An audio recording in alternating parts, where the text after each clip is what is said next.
The air in the grand foyer felt thick, suffocating, as my sister Clara's voice, dripping with casual entitlement, sliced through the quiet. It's going to be the perfect wedding venue, don't you think? My name is Eleanor Vance. For 15 years, I poured my life, my savings, every ounce of my being into building something real, something tangible. At 35, I finally stood in the marble foyer of my dream, a luxury villa, perched high, overlooking the glittering city below. Every detail, from the sweeping curve of the staircase to the way the afternoon sun hit the infinity pool, was a piece of me. This wasn't just a house. It was the culmination of a decade and a half of relentless work in real estate development, living lean and sacrificing endlessly. This was supposed to be my moment, my housewarming party just a day away. Instead, I was frozen, a single moving box still in my hand, staring at Clara and a woman I recognized as a high-end wedding planner. They were discussing floral arrangements. In my home. "Clara, what are you doing here?" My voice was steady, a stark contrast to the tremor starting in my hands. "The housewarming isn't until tomorrow." She turned, that familiar, saccharine smile plastered on her face, the one that always made my stomach clench. It hadn't changed since we were kids, and she wanted the last cookie. "Oh, Elle," she drawled, using the childhood nickname that always felt like a patronizing pat on the head. "Didn't Mom and Dad tell you? They're giving me the villa as my wedding gift. It's absolutely perfect for starting a family, don't you think?" The room tilted. The carefully chosen marble floor seemed to ripple beneath my feet. "What are you talking about? This is my house. I built it." "Well, technically," Clara purred, glancing at the wedding planner who looked increasingly uncomfortable. "Dad helped with the permits and some connections. So really it's a family project. And since I'm getting married next month, they decided I needed it more than you do. You're still single after all." Before I could even formulate a response, the front door opened wider and my parents walked in. My mother was already gesturing emphatically to the wedding planner, pointing towards where an altar could be placed. My father, bless his predictable soul, wouldn't meet my eyes. "Mom, Dad, what is this?" I demanded, my voice rising despite my effort to control it. "Sweetheart," my mother began, her tones syrupy sweet, the one she reserved for delivering news she knew would devastate me. "We thought it would be best this way.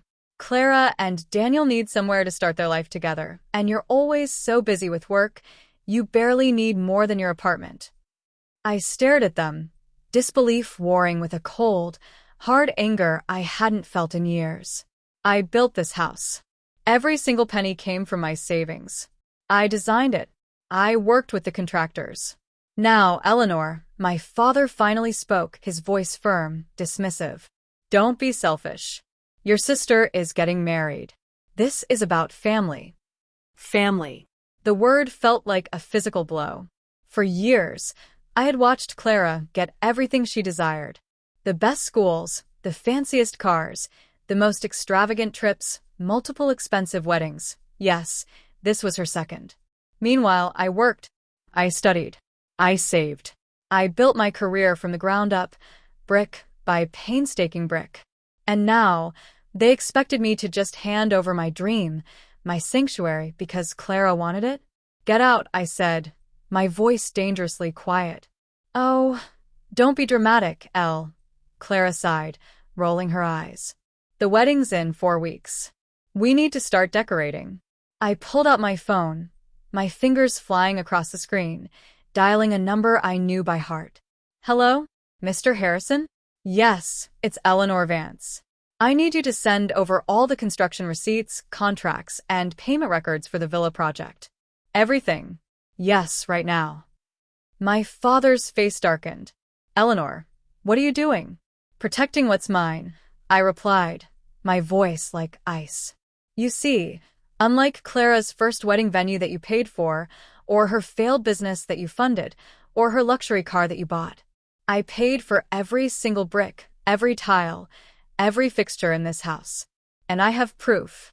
Clara's smug smile wavered, just for a fraction of a second. "Daddy, tell her to stop being difficult." My phone pinged, emails flooding in. Ah, here we go, I said, opening the files. Full payment records. All from my personal accounts. Construction contracts. All in my name. Property deed. Also in my name. And look, dated video logs of every site meeting I had with the contractors.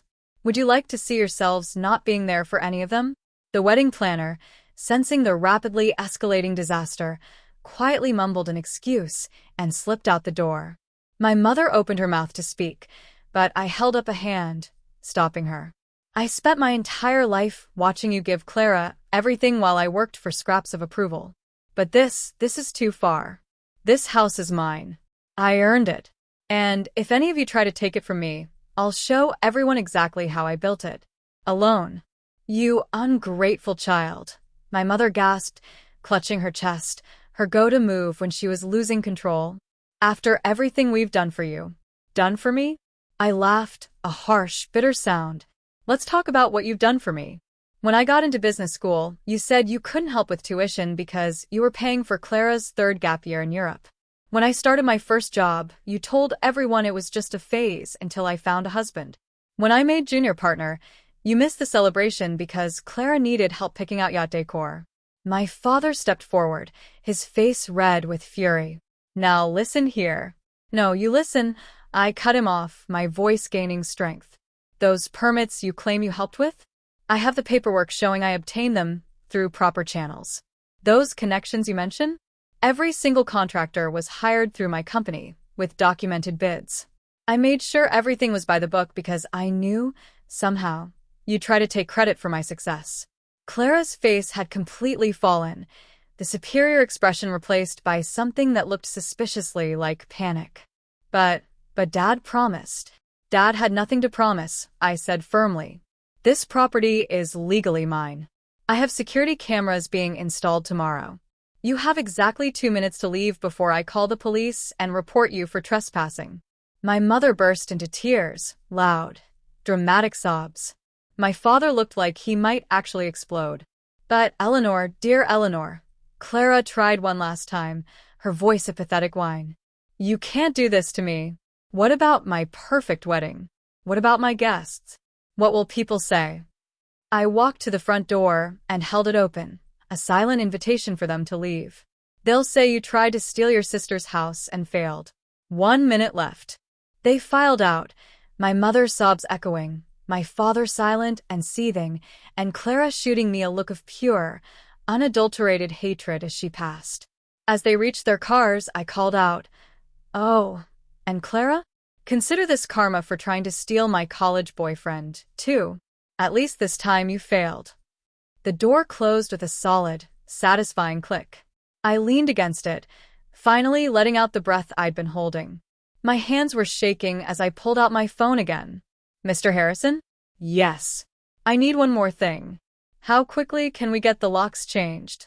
That evening, as I sat in my new kitchen, the text started rolling in. The flying monkeys, right on schedule. From Mom, "How could you do this to your sister? Her wedding is ruined." From Dad, "We raised you better than this. Family should come first." From various relatives, "Why are you being so selfish? Just let her have her perfect day." I ignored them all. I opened my laptop instead. Years of working in real estate had ingrained in me the importance of documenting everything. And now, that instinct was paying off in ways I never could have imagined.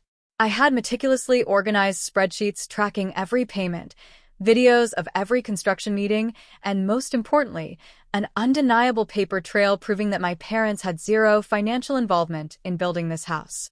My phone rang. "Clara." Again. Against my better judgment, I answered. What part of no was unclear. "You think you're so clever," she hissed, her voice trembling with rage. "But you're just jealous. Jealous that I'm getting married again while you're still alone. Jealous that Mom and Dad love me more. Jealous that..." "Jealous?" I cut her off with a genuine laugh. "Clara, I'm not jealous. I'm successful. I built this house with my own money, I run my own company, and I don't need Mommy and Daddy's approval to validate my existence. But please, tell me more about how I should be jealous of your second marriage to a man you met 3 months ago." she gasped. How dare you? Daniel and I are in love. Just like you and Ben were in love before you cheated on him with his best friend. Or wait, was that your first fiancé, Tom? You bitter, lonely woman. Goodbye, Clara. Don't forget to return the wedding planner's deposit. I hear they're strict about refunds. I hung up and blocked her number. Then I blocked my parents' numbers too, for good measure. The flying monkeys could wait. I had a housewarming party to prepare for. The next morning, I woke up in my new master bedroom to the sound of the security company arriving to install the cameras. As I watched them work, my phone buzzed with an email from Mr. Harrison. Eleanor, I've filed a restraining order against your family members based on their attempts to claim ownership of your property. I've also taken the liberty of sending them formal documentation of your sole ownership, including payment records and contracts. They won't have a legal leg to stand on if they try anything further. Best, Mr. Harrison. I smiled, feeling a sense of security I hadn't felt in days. But I knew my family. They wouldn't give up easily. Clara had always gotten what she wanted, one way or another, and my parents had enabled her entitlement for years. The security company finished their installation by noon, just as the caterers arrived to set up for the housewarming. I had invited colleagues, friends, clients, people who had watched me work for this, who knew exactly whose success they were celebrating. As I got dressed for the party, I caught my reflection in the massive bathroom mirror. I looked different, stronger somehow. For years, I had tried to maintain peace in the family by giving in to Clara's demands, by accepting my parents' blatant favoritism. But standing up to them, protecting what was mine, it felt like finally becoming who I was meant to be. The doorbell rang at 6 p.m. sharp, right on schedule. But instead of my first party guests, I found Clara standing there, tears streaming down her face, Daniel hovering uncertainly behind her. Please, she sobbed, her voice thick with fake emotion. You have to help me. Everyone's already been invited. I'll be humiliated if we have to change venues now. I'll let you be my maid of honor. I almost laughed at the sheer absurdity of her offer. As if being in her wedding party was some great honor I should be grateful for. Clara, I said calmly, my voice devoid of any warmth. You have 5 seconds to leave my property before the cameras record you trespassing again. But 4. You can't. 3. Daniel tugged at her arm. Babe, let's go. We'll figure something else out. 2. They retreated towards their car just as my first real guests arrived. My closest friend, Chloe, who had watched me sketch the initial designs for this house years ago on a coffee shop napkin, was the first through the door. Was that Clara I just saw? She asked, raising an eyebrow. Just another attempted theft. I shrugged, a small smile playing on my lips. But this time I was prepared. The party was everything I had dreamed of. My home filled with people who genuinely celebrated my success, who knew the work I had put in to get here.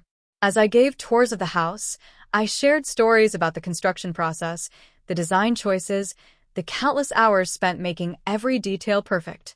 Around midnight, as the last guests were leaving, Chloe pulled me aside. Your mom called me earlier, she said, her expression serious. Tried to guilt me into talking sense into you. Said you were breaking up the family.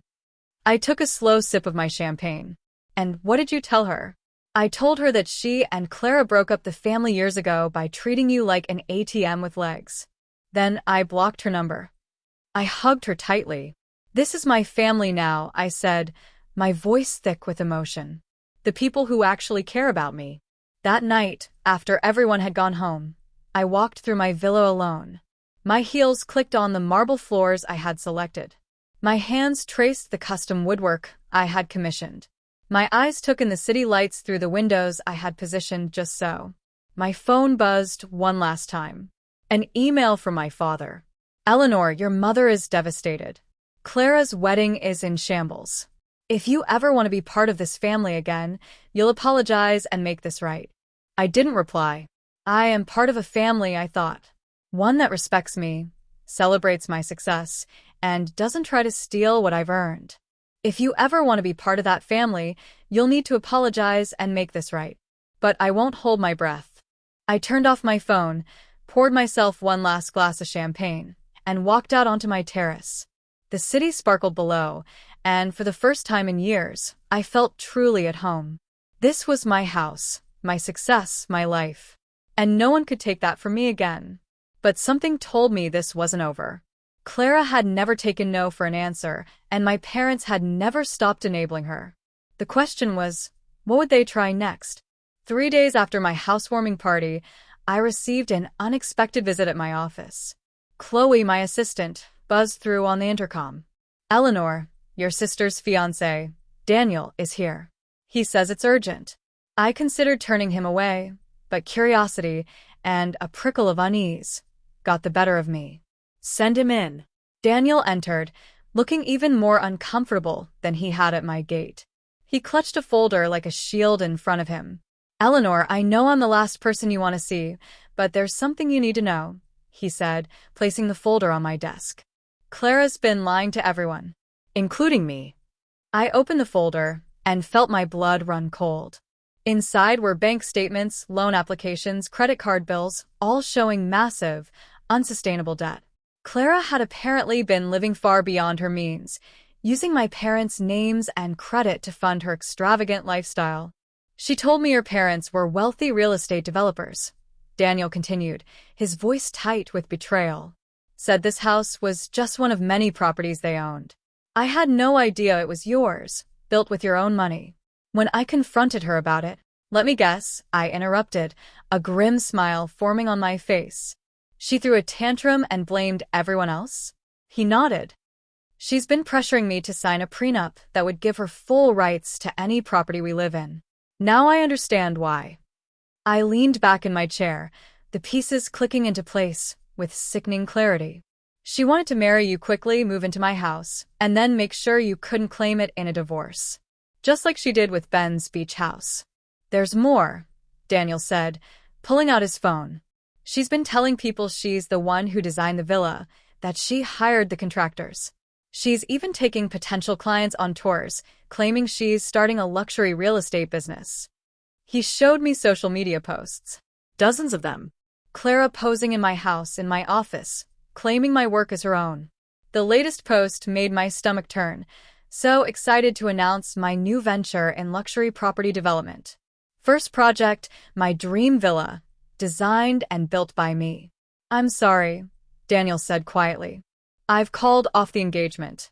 But you should know, she and your parents are planning something." I overheard them talking about proving family investment in the property. I pulled out my own folder, the one containing every single document, receipt, and contract related to the villa. "Let them try," I said, my voice hard. "I've got 15 years of records showing exactly where every penny came from." After Daniel left, I called Mr. Harrison immediately. Within an hour, he had drafted cease and desist letters regarding Clara's false claims about the property. "We need to move fast," he advised. "If she's showing the house to potential clients, she could be committing fraud." That evening, as I drove home, I noticed an unusual number of cars parked along my street. As I approached my gate, I saw lights on in my house. Lights I definitely hadn't left on. The security camera feed on my phone showed exactly what I dreaded. Clara was hosting another tour of my property. But this time, she had really overstepped. Through the cameras, I could hear her pitch to the group of well-dressed visitors. "As you can see, this is the kind of luxury property my company specializes in," she was saying, gesturing grandly with my furniture. "We're currently accepting investors for our next development project." I called the police. The scene that unfolded was both satisfying and sad. Clara, dressed in what I recognized as a knockoff of my favorite business suit, being escorted out while trying desperately to maintain her dignity. The potential investors, looking bewildered and annoyed, realizing they'd been swindled. My parents, who had apparently been waiting nearby, rushing in to defend her. "She's just ambitious," my mother cried to the officers, wringing her hands. "She's trying to follow in her sister's footsteps." "By committing fraud?" I asked, walking slowly up my own driveway, the gravel crunching under my heels. "By breaking and entering? By trying to scam innocent people?" My father turned to me, his face red with a familiar, misplaced anger. "This is your fault, Eleanor. If you had just given her the house like we asked, she wouldn't have had to resort to this. I looked at him, incredulous. Resort to this? She's been lying to everyone, racking up debt in your names, and now trying to scam people using my property.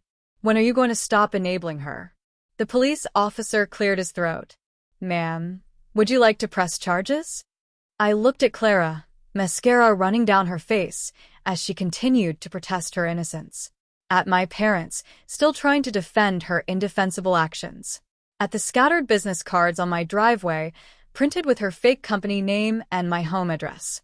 Yes, I said firmly. Yes, I would. You wouldn't dare, Clara shrieked. I'm your sister.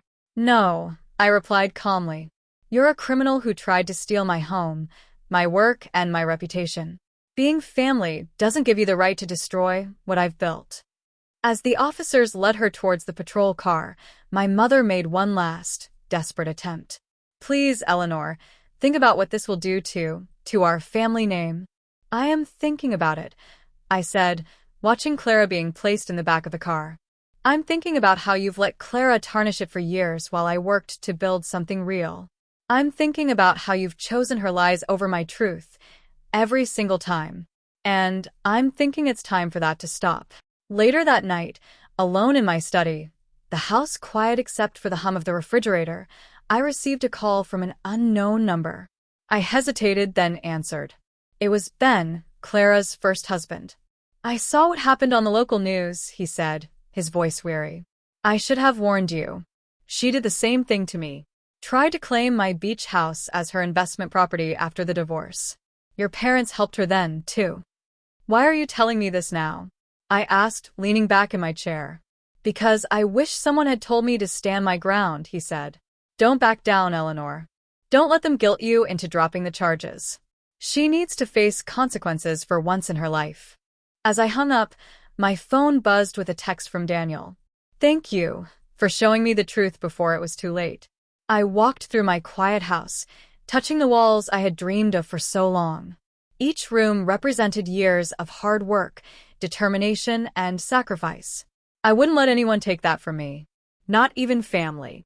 Especially not family. The next morning, my lawyer, Mr. Harrison, called with an update that made my blood run cold. The banks were freezing my business accounts, pending investigation. It's temporary, he assured me. We have documentation proving the fraud, but Clara's actions have triggered automatic fraud protocols. We need to act fast to protect your assets and reputation. I spent the next 3 days in endless meetings with banks, investigators, and my company's board. Clara's scam had been more sophisticated than anyone realized. She hadn't just stolen my identity. She had created an entire fake business history, subtly intertwined with my real one. The good news, Mr. Harrison said during our latest meeting, looking exhausted, is that we can prove every legitimate project was yours. The bad news is, unraveling all this is going to take time. Time. The one thing I couldn't afford to lose. I had real projects in development, real clients counting on me. The freezing of my accounts meant everything was on hold. Payroll, construction payments, everything. Then came the letter from my mother. Dearest Eleanor, Clara tried to end things last night. She's in the hospital now. The baby is fine, but the doctors say the stress is dangerous for both of us. Please, if you ever loved your sister, drop the charges. We can find another way. Mom. I read the letter 3 times, the familiar wave of guilt attempting to wash over me. Then I called the hospital. As I suspected, there had been no suicide attempt. Just another manipulation tactic, using her pregnancy as leverage. That evening, as I sat on my terrace, watching the sunset paint the sky in hues of orange and purple, I made a decision. I'd spent my entire life trying to prove myself, while Clara took shortcuts and blamed others for her failures. Not anymore. I called Detective Morris. I want to make a statement, I said firmly, about everything, and I want it on record. It was time to tell the whole truth, no matter who it hurt. The story of the favoritism, the constant enabling, the years of being overlooked, and how it had all led to this moment. The legal process was slow, draining. There were depositions, hearings, endless paperwork. My business took a hit, projects stalled, clients grew nervous. But I fought. With Mr. Harrison's help, we systematically dismantled Clara's fraudulent claims, presenting irrefutable evidence of her deceit and my sole ownership of my work and assets. We also provided the investigators with everything they needed regarding my parents' involvement. My parents, facing potential charges, became distant, their calls and texts ceasing entirely. The flying monkeys went silent, their loyalty shifting with the wind, or perhaps with the potential legal ramifications. 6 months later, I sat in the sterile, hushed courtroom as the judge delivered Clara's sentence. 10 years for fraud, identity theft, and financial crimes. My parents, who had taken a plea deal for their role as accomplices, received probation and hefty fines. Clara didn't look at me once during the sentencing. Her baby bump was visible now, a stark contrast to the drab prison jumpsuit. My mother's quiet sobs echoed through the courtroom, but they no longer moved me. I had grown immune to their emotional manipulation. Outside the courthouse, reporters waited with cameras and microphones. "Miss Vance, how do you feel about your sister's sentence?" I faced them calmly, my voice steady and clear. This isn't about family drama. This is about fraud, theft, and accountability. My sister didn't just steal my identity, she stole from innocent people who trusted her with their investments. That trust was misplaced, and now justice has been served.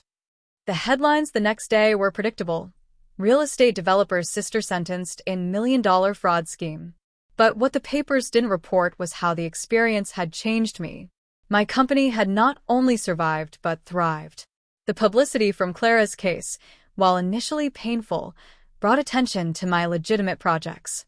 Clients appreciated my transparency throughout the ordeal, and my reputation for integrity only grew stronger. The villa, my beautiful home that had started it all, became a symbol of resilience. I hosted charity events there, supporting organizations that helped victims of financial fraud. The irony wasn't lost on me. One evening, as I sat by my infinity pool, watching the sunset paint the sky, my phone rang. It was my father. Eleanor. His voice was hesitant, unsure. "Your mother and we've been doing a lot of thinking. The counseling from our probation program, it's opened our eyes." I remained silent, letting him continue. "We failed you. Not just with Clara's crimes, but your whole life. We enabled her, dismissed your achievements, and never gave you the recognition you deserved. I know it's too late, but I'm sorry." I watched the sky turn pink and orange over the city. "You're right, Dad," I said quietly. "It is too late for things to go back to how they were. But maybe we can build something new. Something based on truth this time." "I'd like that," he said, his voice thick with emotion. After we hung up, I walked through my home, running my fingers along the walls I had fought so hard to protect. Each room held memories now, not just of the battle to keep it, but of the strength I had found in standing up for myself. Later that evening, Chloe came over with wine and takeout, our Friday tradition now firmly established. "Heard about the sentencing," she said, settling onto my terrace sofa. "You okay?" I smiled, a genuine, unburdened smile. "You know what? I am. For the first time in my life, I'm not carrying the weight of their expectations or guilt. I'm just me." "To just you," she raised her glass. "The most badass property developer in the city." We laughed, and I felt lighter than I had in years. The next morning, I received a letter from Clara's prison. "Olivia, I'm having a girl. The doctor says she'll be here in 2 months. I don't expect forgiveness, but I want you to know I'm getting help. Real help. Maybe one day I'll understand why I did what I did. I won't ask you to be in her life. I haven't earned that. But I hope someday she grows up to be strong, like her aunt, Amanda." I folded the letter and placed it in my desk drawer. Time would tell if Clara's change was genuine. For now, I had a new luxury development project to focus on. Life had taught me an invaluable lesson. Sometimes the family you're born into tries to tear you down, but that doesn't mean you can't rise stronger. My villa stood as a testament to that truth, not just a home anymore, but a symbol of everything I'd overcome. As I walked into my office that morning, I passed the framed front page from last year. Local developer stands strong against family fraud. Below it, I had hung a small plaque with the words that had become my mantra. Your success belongs to you. Never let anyone steal your light. The view from my office stretched across the city, full of possibilities. I had projects to develop, dreams to build, and a legacy to create. One that was truly my own. And this time, no one could take it from me. But the story doesn't end there. Life has a way of bringing unexpected turns, even after you think the major battles are won. The ripples of Clara's actions and my parents' choices continued to affect my life in subtle, and sometimes not so subtle, ways. Building a new relationship with my parents proved to be far more complex than a single phone call. Trust, once broken, is a fragile thing, and years of ingrained patterns are hard to break.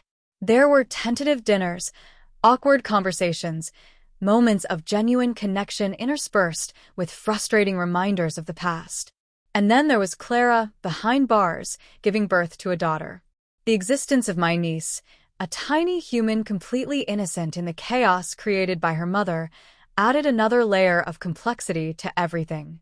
What role, if any, should I play in her life? Could I ever truly forgive Clara enough to allow that? The questions lingered, heavy and unresolved. My business continued to flourish, but the experience had left its mark. I was more cautious, more meticulous, and perhaps a little less trusting. I poured myself into my work, finding solace and purpose in creating something beautiful and real. One day, I received a package at my office. It was from Clara. Inside was a small, handmade wooden bird, crudely carved but with a surprising amount of detail. A note was tucked inside for her. Maybe she'll like it. No apology, no explanation, just that simple, poignant message. It sat on my desk for weeks, a silent reminder of a sister I had lost and the niece I had never met. The path forward was still uncertain, filled with questions and the echoes of the past. Could a family truly heal after such deep betrayals? Could I ever fully let go of the anger and hurt? And what would the future hold for my niece, growing up with a mother in prison and a complicated family history? The story of the villa and the battle for what was mine had ended, but the story of healing, of rebuilding, and of navigating these new, complex relationships was just beginning.